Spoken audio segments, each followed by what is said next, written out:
The gravel crackled under my tires as I turned into the Whitford neighborhood. I told myself I was ready to see my daughter, ready for a warm Thanksgiving greeting. But when I stepped onto the porch and opened the door, the first thing I heard wasn't a welcome. It was Mara's voice, sharp, hurried hissing to someone inside. "Please, don't let him embarrass me tonight." I froze before she even knew I was standing there. She spun around too fast, her smile scraping together at the edges. And then I saw it, the image that cut deeper than anything she could have said. Mara was kneeling on the floor, scooping up the wooden box I'd made for her mother, wiping at it like it was something dirty that needed to be hidden before her in-laws walked by. Her hands shook. The cloth inside spilled halfway out, the one her mother stitched by candlelight, the one Mara used to beg me to bring out every Thanksgiving. She couldn't even look at me. The warmth I expected collapsed into a hollow place in my chest. And right there in that doorway, I made myself a quiet promise. If they had turned my daughter against her own blood, I would find out how, no matter what it cost. The gravel crackled under my tires as I turned into the Whitford neighborhood. The night air was sharper than usual for late November, the kind that slipped through the seams of your coat and stayed there. My old Ford settled to a stop in front of Mara's house, the engine giving one last tired pulse before going quiet. On the passenger seat, the small wooden box shifted slightly, its hinges clicking against the wall as though it had its own breath. I picked it up gently. The wood felt smooth beneath my fingers, the way it had after years of being moved from closet to shelf and back again. Laura's hands had touched this box every winter she worked on that cloth stitching by candlelight on nights when our heater had given up. Sometimes she hummed to herself to chase the cold away. I could still hear it faintly when I held the box close. The Whitford house glowed ahead of me, bright and steady, every window warm with the soft gold of lamps turned on early. Their porch lights lit the walkway like a welcome sign, though something in me tightened as I approached. I knocked once. Before the sound even faded, the door opened. Mara stood there. Her sweater was a soft, expensive fabric, her hair styled in a way she never learned from me or her mother. She looked polished, almost fragile under the light. Her eyes fell to the box in my hand. I saw the moment something inside her dropped. "Dad, not that. Please." The words came out in a whisper, tense and urgent. She stepped aside and ushered me in quickly, her hand brushing my sleeve the way someone might guide a child away from danger. I stepped into a warmth that felt different from home, too clean, too controlled. The air carried a floral scent that must have come from a candle or a diffuser. Not a single trace of cooking. Not a single hint of the old smells that used to fill our kitchen. I took a slow breath and looked around. Everything shone. The living room was bright as midday, the kind of light that erased shadows instead of softening them. The cushions aligned perfectly, the carpet spotless. It felt less like a home, and more like a showroom someone was expected to admire. Mara kept tugging at the sleeve of her sweater, pulling the cuff over her wrist. It was a small movement, but she repeated it with the sort of automatic precision that told me it had become a habit. I opened my mouth to ask if she was all right, but she spoke first. And about Mom. Maybe just let tonight be simple. Maybe don't bring her up.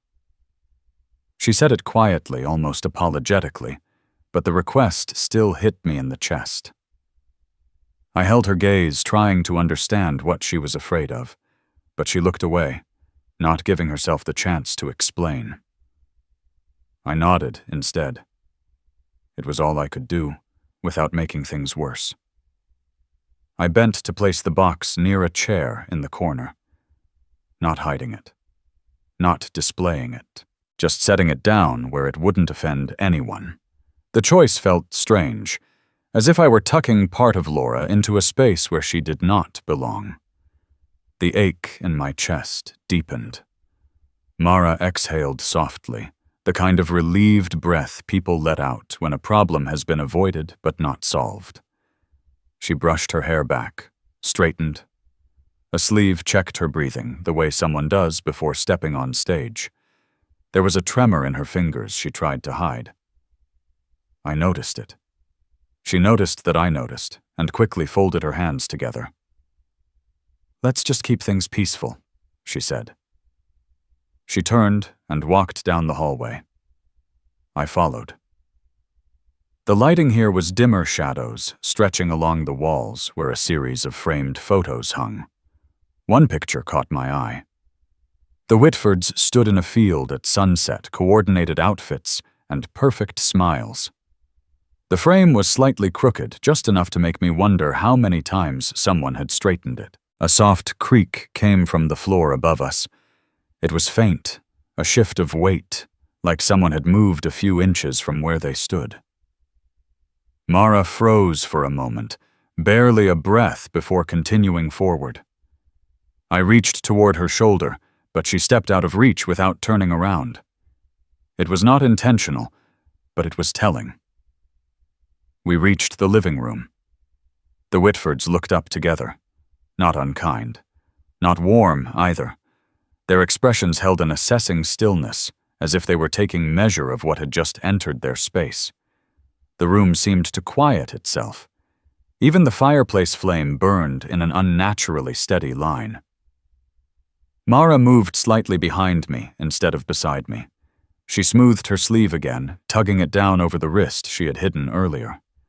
Her eyes flicked once toward the shadowy corner where I had left the wooden box, then back down to the floor. A low murmur of conversation floated from the dining room. Glass clinking lightly, someone clearing their throat. Above us, the faint creak came again, as if the house itself was listening. I felt the weight of that sound linger in my spine. I stood still, coat in hand, letting the warmth settle around me while remaining somehow on the outside of it. I glanced once more at the corner. The wooden box sat half-hidden beneath the tall lamp, its edges barely catching the light. It looked small there, waiting, as if it understood this room had no place for the history it carried. Something had shifted, though I could not yet name it. The quiet inside the house felt tight, as though it was holding its breath. A storm had begun somewhere before I arrived. I could feel it in the walls, in the way Mara would not quite look at me, in the way the floor above us murmured when everything else went still. I let out a slow breath of my own, but it did not ease the heaviness in my chest. It only settled deeper as I stood there, feeling the night close in around the edges of the room, carrying with it the uneasy truth that something in this house had already gone wrong. The light in the hallway felt different as I stepped farther inside, too clean, too steady, like it had been adjusted for a photograph rather than a family gathering. I moved slowly, letting my eyes adjust, and the faint sound of footsteps reached me from the dining room. When Evan appeared in the doorway, he stopped just long enough to look me over. His gaze traveled from my jacket to my shoulders, then down to my shoes, as if he were making sure each detail matched whatever picture he had already decided about me. He greeted me with a smile that never touched his eyes. His voice was smooth when he spoke of my old work in federal construction safety, but the way he shaped the word interesting made it clear he had already judged what kind of life he thought I came from. I nodded once, neither agreeing nor inviting more. Eleanor entered behind him, holding a glass of wine, her movements polished and precise. She offered a polite smile before her gaze drifted to my boots. It lingered there, soft and brief, but enough to make her reach for a coaster on the table. She adjusted it by a fraction, even though it was already perfectly aligned. Her gesture was so small that most people would not have seen it. I did. Harold followed a moment later. He stood still for a beat, watching me the way a man observes weather, gauging whether a storm is coming or passing. Then he gave a small nod, careful and restrained. I returned the gesture, and something in his eyes shifted like he understood more than he intended to show. I felt Mara before I saw her. She sat on the couch, her hand wrapped around a wine glass, tracing the rim lightly with her thumb. When she looked at me, her face softened for an instant, but the moment Evan moved closer, she straightened her posture. He placed his hand on her back. It was meant to look tender, but her body stiffened beneath it before she forced herself to relax. She shifted slightly away from him so gently that no one else would notice. I did. The room hummed with a quiet that did not feel natural, like every sound had been filtered. I let my eyes wander. Every surface was polished, every pillow arranged, every photograph perfectly composed. One picture caught my attention, the Whitford family standing in a field bathed in golden light. Their smiles were bright, effortless. For a moment I saw my own face reflected in the glass beside them, faint and out of place, like a shadow pressed against a memory that was not mine. A soft creak came from upstairs. It was barely noticeable, but it broke through the stillness like a dropped pin. Mara froze. Her fingers tightened around the glass, and her breathing paused for a single sharp second. She looked up toward the ceiling, then quickly redirected her gaze back to her drink. No one else reacted. Or maybe they had simply learned not to. Harold turned slightly as if listening, then spoke quietly, his voice low and even. "You settling in, Ray?" I nodded. "It is a beautiful home." He studied me again, then glanced toward Mara. There was something in that look, something unspoken, an understanding he kept behind his calm expression. It flickered and faded before I could grasp it. Eleanor lifted her wine, smoothing the front of her blouse with her free hand. She spoke lightly. "Dinner will be ready soon. We should all take our seats." Evan offered his arm to Mara, guiding her toward the dining room. She attempted a smile, but her eyes told a different story, one that pressed against her carefully composed face. She moved with small, cautious steps, as if trying to avoid drawing attention to the strain in her posture. As I followed them, my gaze drifted toward the wooden box resting beneath the lamp. The light flickered once, subtle, but enough to cast the box in a shifting glow. Its shadow stretched across the floor in a long, dark line pointing toward the dining room. The sight of it made my chest tighten. It looked like a part of my life caught between two worlds, one too familiar, and one that no longer had room for it. I walked past it, but the image stayed behind my eyes. For a moment I felt as if something upstairs was listening, waiting, watching us move through the house with steps too careful to be natural. Mara glanced back at me once.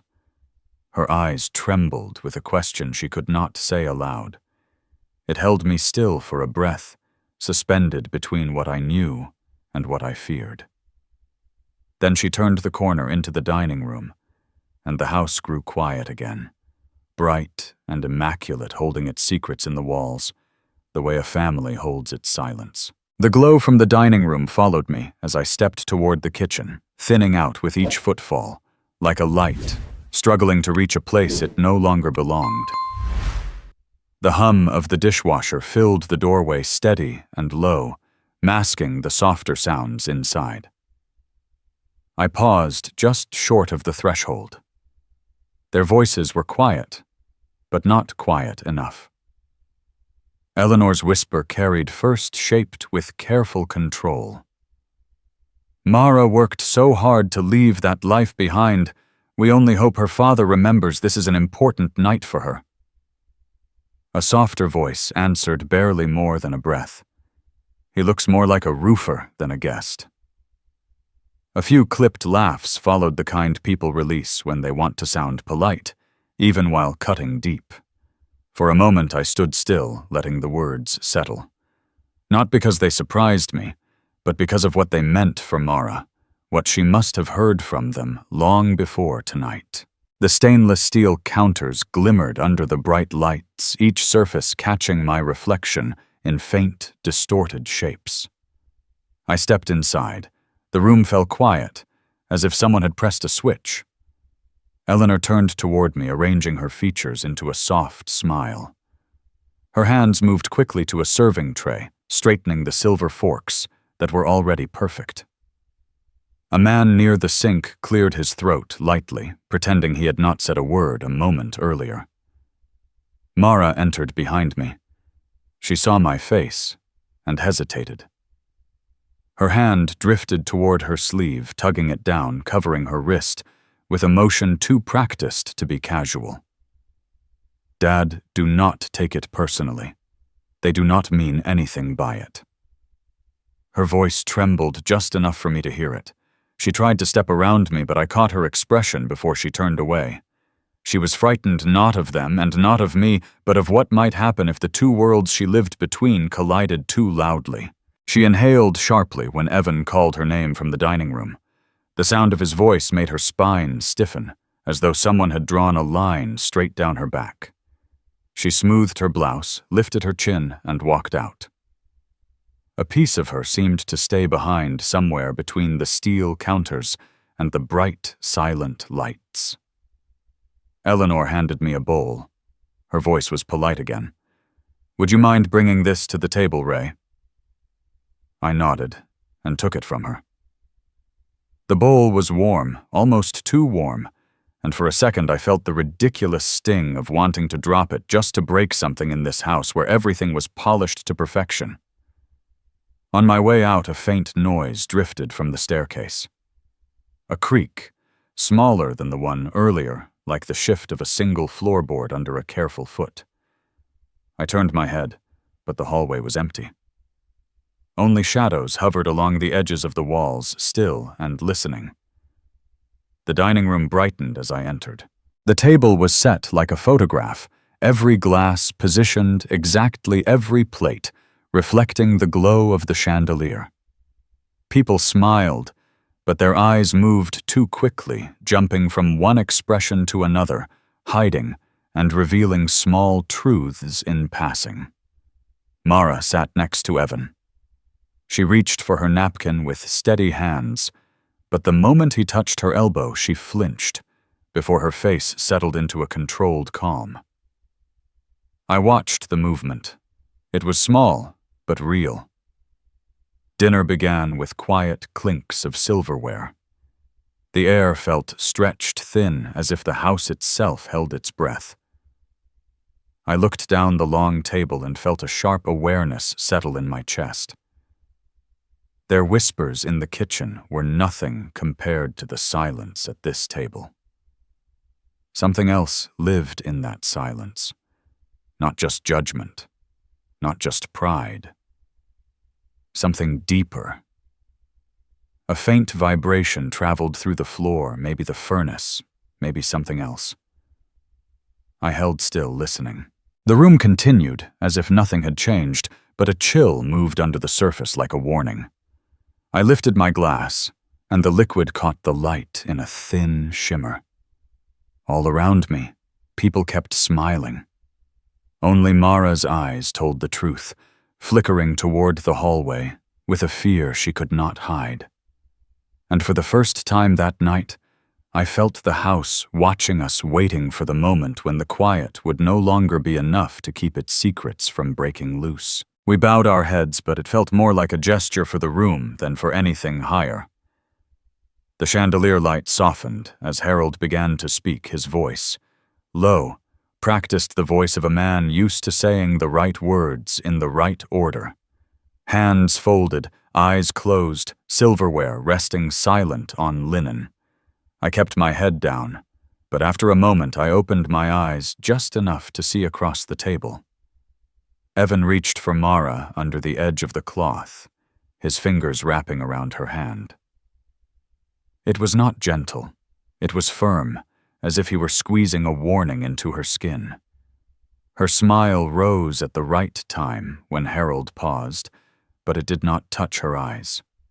The muscles around them stayed tight, fixed in place, like someone holding back a flinch. When the amen moved softly around the table, she pulled her hand back a little too fast. Her left hand disappeared under the edge of the tablecloth, fingers fumbling at the side of her dress. For a second, I saw it. A thin circle of gold catching the chandelier light as she turned it in her fingers. Then she slipped it into a small pocket in the seam and let the fabric fall back into place. My heart stuttered once in my chest. I kept my expression flat, reaching for my water glass just to give my hand something to do. The cool surface steadied me while my eyes stayed on my daughter. She lined up her knife and fork with careful precision, as if symmetry could hold the rest of her life together. The first course moved around the table. Someone commented on the turkey, someone else on the wine. The words brushed past me without landing. I heard the sound of my fork touching the plate, the buzz of the furnace humming through the vents, the faint clink of glass as Eleanor adjusted a centerpiece that did not need fixing. Then Evan's phone vibrated. The sound was muffled by his pocket, a small tremor against the wood of his chair. He ignored it at first, lips tilting in an empty smile, as he responded to some remark from a cousin. A moment later, it buzzed again. A third time closer together. I watched the vein in his neck pulse a little faster. He shifted in his seat, cleared his throat, and pushed his chair back. "Excuse me a second, work thing." His voice was lighter than his jaw, which had gone hard around the edges. He walked toward the hallway with his phone already in his hand. The door did not close all the way behind him. I could hear the rhythm of his voice, even if the words came broken thin, threaded through the faint crack of the door. Fragments floated in. "No, they cannot do that. What do you mean, freeze? We talked about this." I felt my grip tighten around the fork. My mind filled in the blanks more easily than I wished it could. Years of listening to men under stress of hearing what they tried not to say out loud had trained me too well. When he came back, the color had drained from his face. He sat down slowly, swallowed, hard, took a sip of wine that did nothing to steady him. He picked up his fork, but his fingers shook, and the metal slipped against the plate with a small scrape before he corrected himself. Harold watched him. He did not fill the silence. He let it stretch a moment longer than comfortable, then spoke in that same low, steady tone. "Is there something wrong, Evan?" The table went quiet. Even the conversation that had been bubbling at the far end died out, as if drawn into that single question. Eleanor shifted in her chair, her hand tightening on her glass. Evan smiled, or tried to. It cracked at one corner. "Just the market. Busy day. Nothing serious." The lie hung there between us, thin and obvious. No one believed it, but no one challenged it either. I could feel the familiar dance of denial begin, everyone silently agreeing to keep the evening going the way it was supposed to go. Except Mara. She stared at her plate, barely breathing. Her napkin twisted between her hands, the fabric wrung so tight her knuckles turned white. She did not look at Evan. She did not look at me. Her shoulders had drawn in toward her chest, making her seem smaller than she was. When his hand moved toward her arm under the table, she shifted just enough to avoid the touch disguising the motion as adjusting her chair. The movement was slight, but it might as well have been a shout. I felt something twist inside me, the old instinct of wanting to fix, to protect, to step in. My hand moved under the tablecloth, as if it might reach for hers, offer something solid in a room full of hollow words. I stopped myself halfway. This was her home now, her life. I was a guest at her table in a world she had walked into without me. Another vibration sounded against the wood of Evan's chair.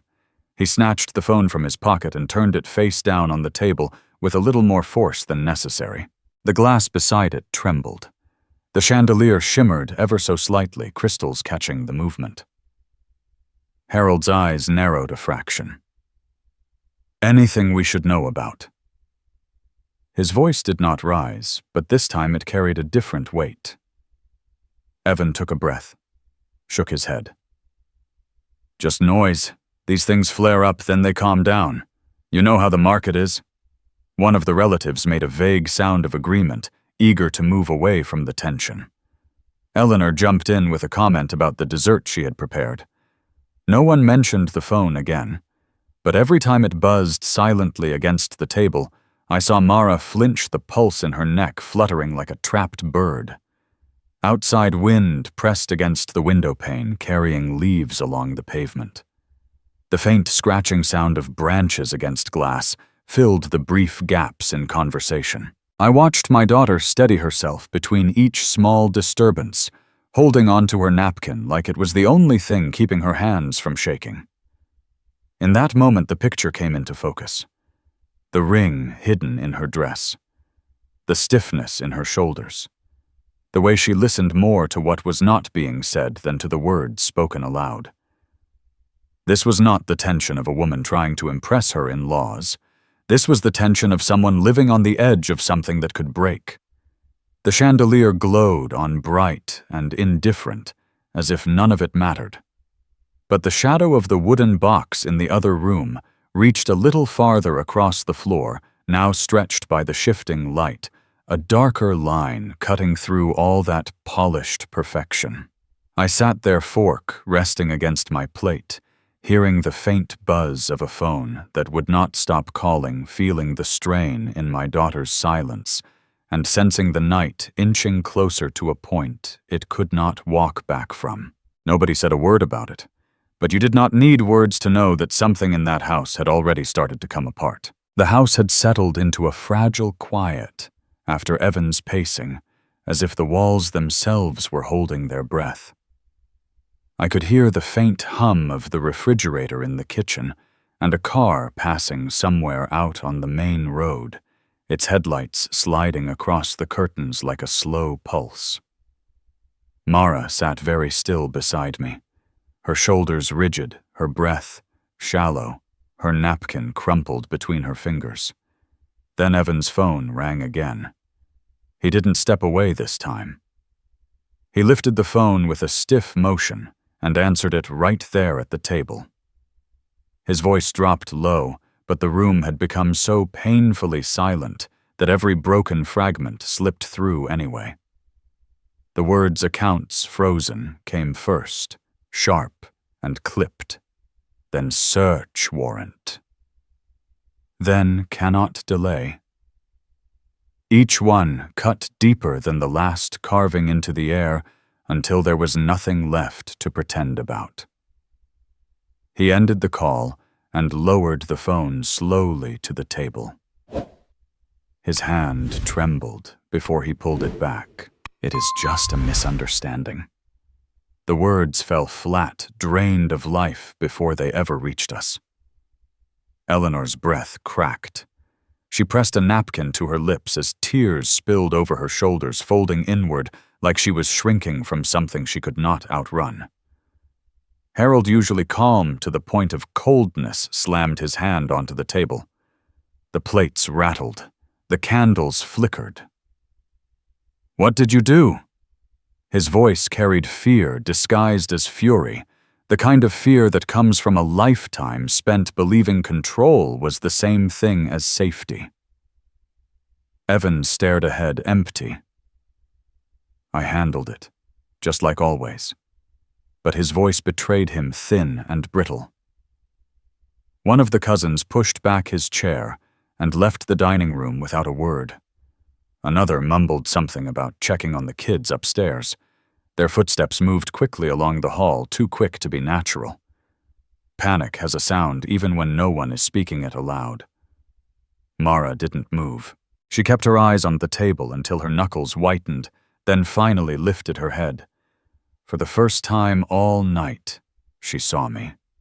Not as the man who might embarrass her, not as the father she had tried to tuck neatly into a corner of her new world, but as the one person she no longer knew how to navigate without. Her eyes met mine with a quiet plea. It hit me harder than anything Evan had said, and somewhere beneath her fear there was something else. Shame, yes, but not the kind I had feared. This was the shame of someone who had known the truth longer than she wanted to admit, and had hoped it would never catch up to her. I felt something old tug inside my chest. A memory of Laura standing in our old kitchen years ago, telling Mara not to lie about the things that hurt. A memory of the three of us sitting by candlelight during a blackout laughing because we had nothing else to do.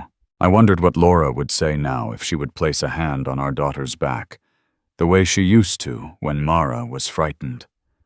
I wondered if I had failed them both somehow, by letting distance grow so quietly between us. The room dimmed slightly as a cloud passed over the streetlight outside.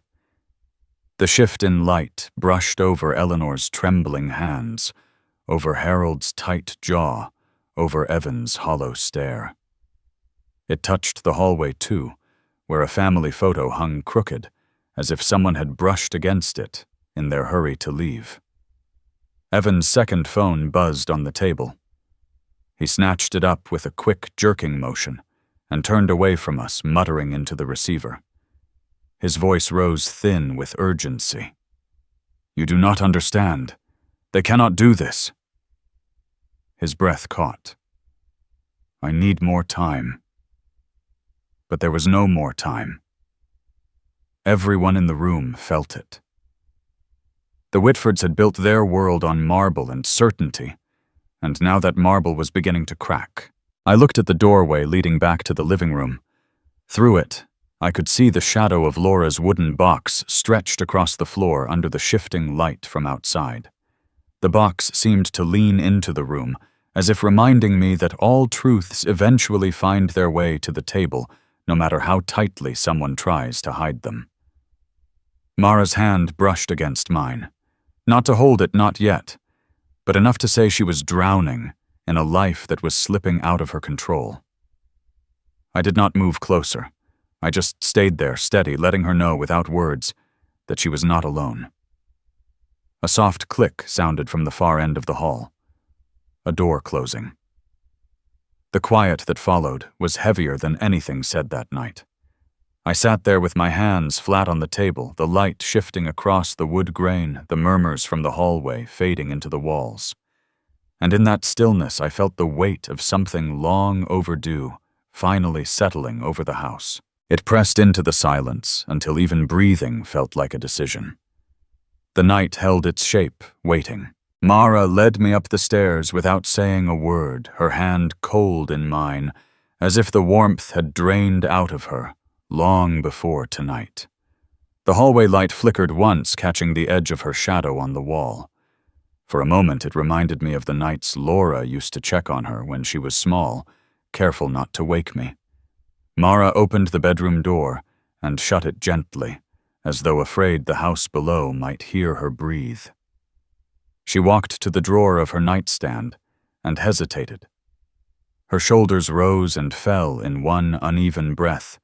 Then she pulled it open and took out a small wooden box. It looked almost identical to Laura's, the same faded corners, the same soft scratches on the lid. She pressed it into my hands, her fingers trembling. Inside, I saw pieces of a life she had been holding on to in silence. A photograph of Laura, laughing in the backyard sunlight caught in her hair. Another of Mara, as a little girl, covered in flour from a baking accident. The memory so vivid I could almost hear her squeal. In the corner lay a folded note in a childish scrawl that read, "I miss you, Dad." Beneath it were envelopes filled with letters she had written over the years, sealed, but never sent. My name was on each one.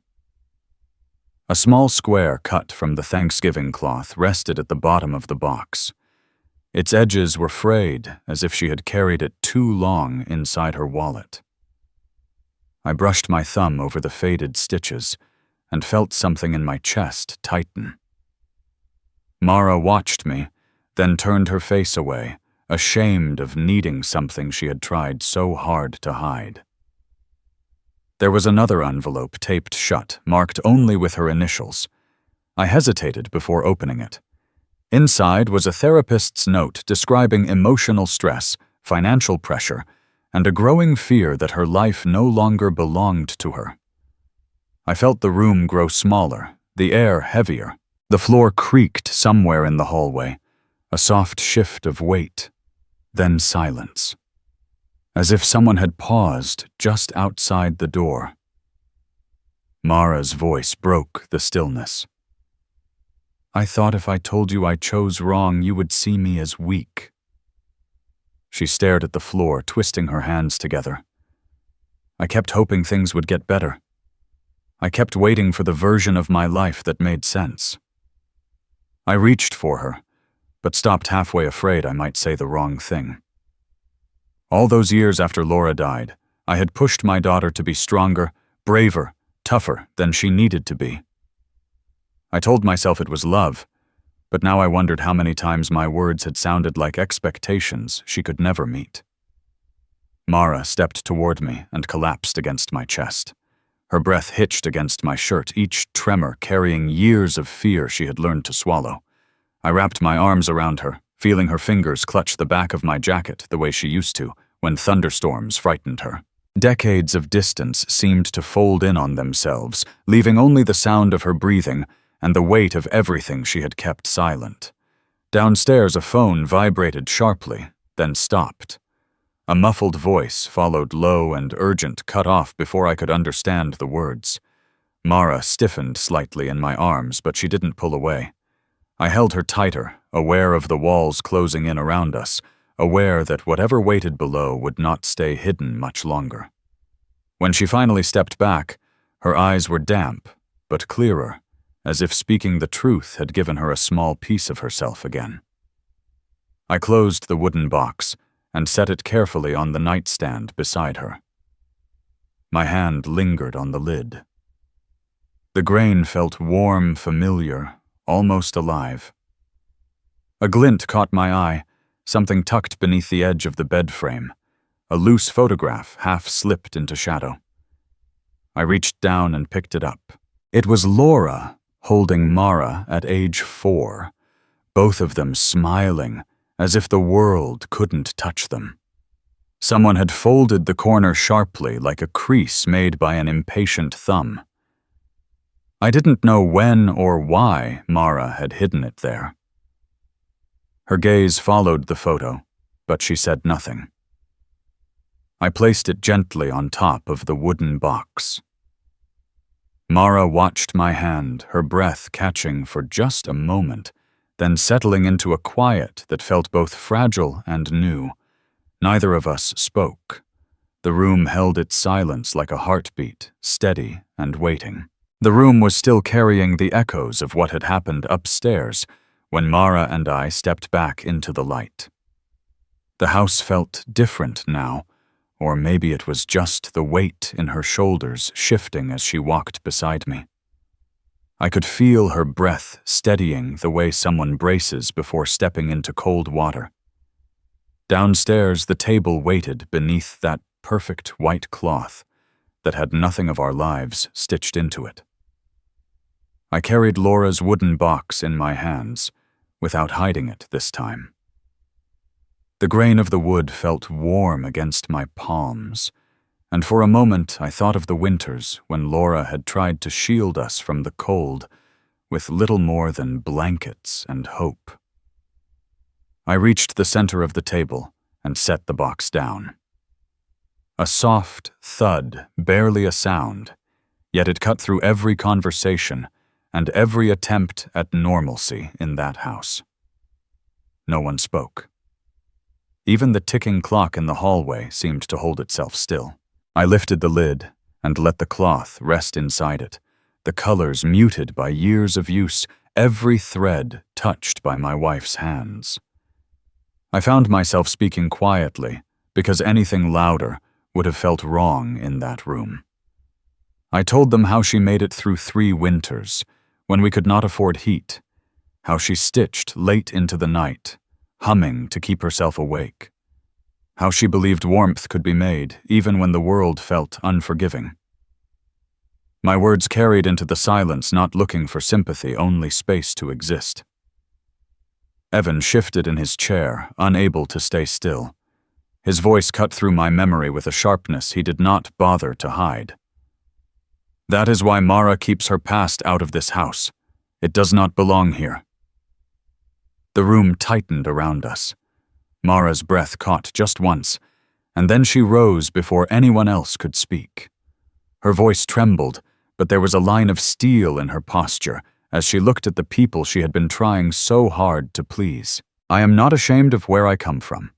I am ashamed that I tried to become someone else just to stay in this family. For the first time that night, no one looked at me. They all looked at her. Eleanor covered her mouth with both hands. Her apology came out broken pieces of sentences that could not form into anything whole.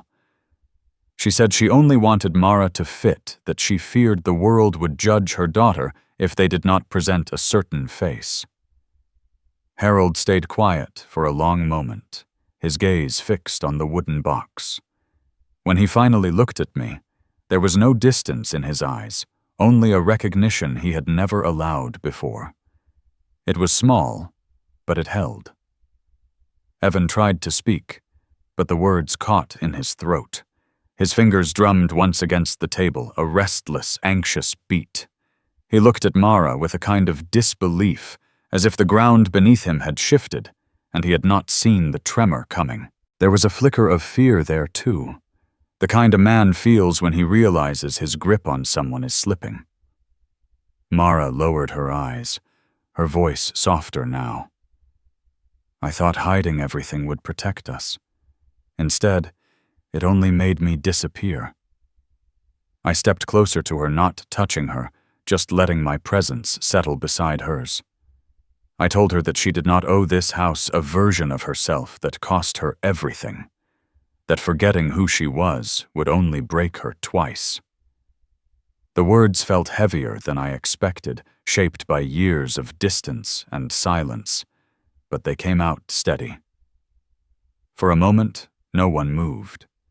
The air seemed to thicken, as if the walls were trying to absorb the truth laid bare on the table.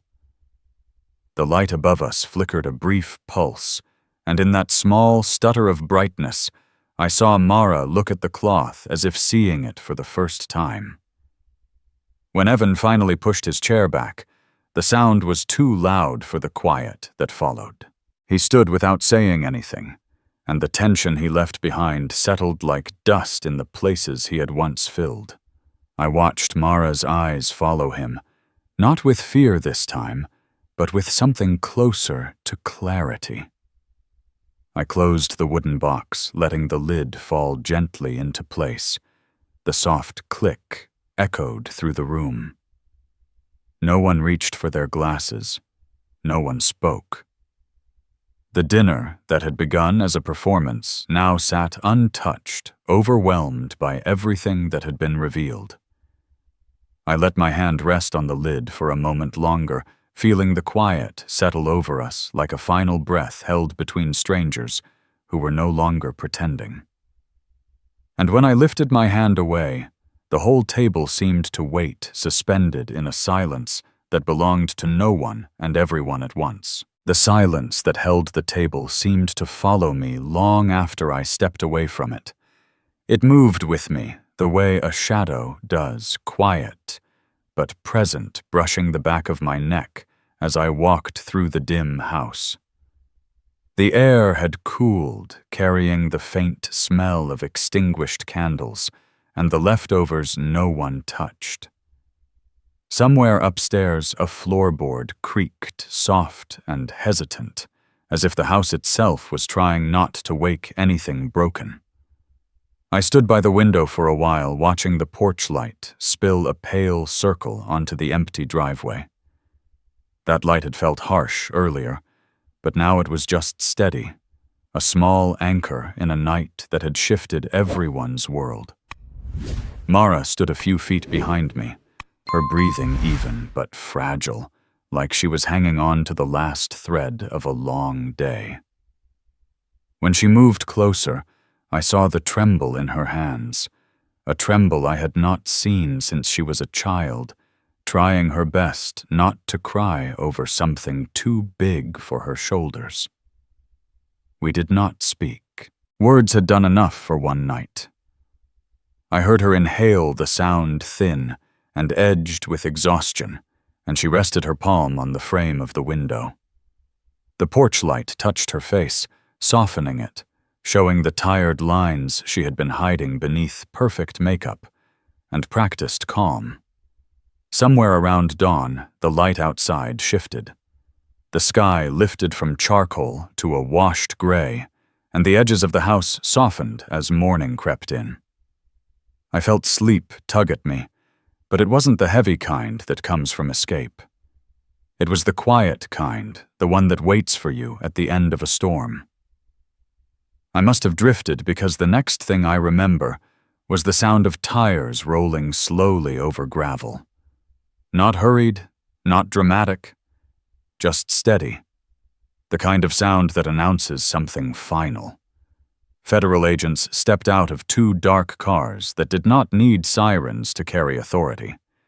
Their footsteps were firm but not loud, as if they respected the quiet that hung in the Whitford house. Evan appeared at the top of the stairs, pale, unshaven, and smaller than the man who had dismissed me the night before. He did not protest. He did not argue. He let them guide him out the front door while the rest of the family watched from the edge of the hallway, unable to move or speak. The porch light was still on, though the sun was beginning to touch the tops of the trees. It cast a faint warmth over the scene, as Evan paused for half a second before stepping off the last stair.